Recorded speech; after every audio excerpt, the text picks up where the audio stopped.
அண்மை செய்தியை பார்த்துக் கொண்டிருக்கிறோம். நேரடி நியமனம் தொடர்பான அறிவிப்பை ரத்து செய்தது மத்திய பணியாளர் தேர்வாணையம்.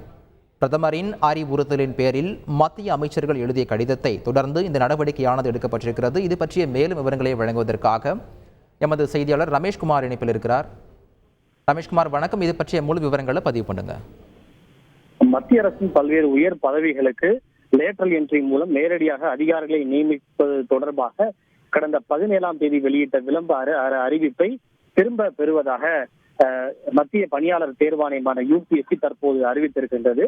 குறிப்பாக மத்திய அரசில் செயலாளர்கள், அதே போல இணை செயலாளர்கள், இயக்குநர்கள் உள்ளிட்ட பல்வேறு பொறுப்புகளுக்கு 45 பணியிடங்களுக்கு நேரடி நியமனங்களாக, அதாவது லேட்டரல் என்ட்ரி மூலம் நேரடியாக நியமிப்பது தொடர்பான அந்த அறிவிப்பை கடந்த 17ஆம் தேதி UPSC வெளியிட்டது.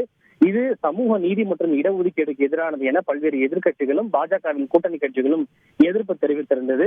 இதனைத் தொடர்ந்து வேலை வாய்ப்புகளில் சமூக நீதி மற்றும் இடஒதுக்கீட்டை நிலைநாட்ட வேண்டும் என்பதில் பிரதமர் மோடி உறுதியாக இருப்பதாகவும், இது தொடர்பாக UPSC வெளியிட்ட அறிவிப்பை திரும்ப பெறுமாறு UPSC தலைவர் பிரீத்தி சுதானுக்கு இன்று மதியம் மத்திய பணியாளர் நலத்துறை இணையமைச்சர் ஜிதேந்திர சிங் கடிதம் எழுதியிருந்தார். இந்த அறிவிப்பை நீங்கள் திரும்ப பெறுங்கள் என்று. அதன் தொடர்ச்சியாக தற்போது ஏற்கனவே கடந்த 17ஆம் தேதி வெளியிட்ட விளம்பர அறிவிப்பை ரத்து செய்யப்படுவதாக தற்போது UPSC அதிகாரப்பூர்வமாக அறிவித்திருக்கிறது. இது தொடர்பாக UPSC தரப்பில் வெளியிடப்பட்டுள்ள அந்த அறிக்கையில், it is for information of all concerned that the advertisement number 54/2024 pertaining to the lateral entry for 45 posts of the level of joint secretary, director, deputy secretary in different departments published in the employment news, various newspapers on the website of the commission 17th August 2024 is cancelled as requested by the requisiting authority என்று UPSC அதிகாரப்பூர்வமாக அறிவித்திருக்கிறது.